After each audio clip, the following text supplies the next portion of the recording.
Новые эксклюзивные мини-фигурки от Lego Star Wars.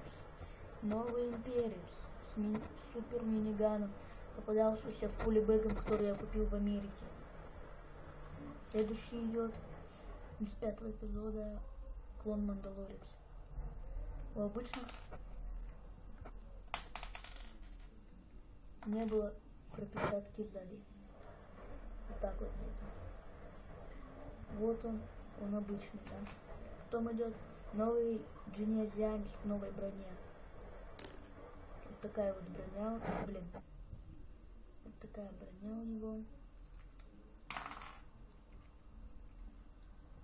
И вот такое тело. Фокус. Вот такое.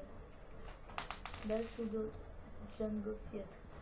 Тоже эксклюзивная мини-фигурка. Такая вот.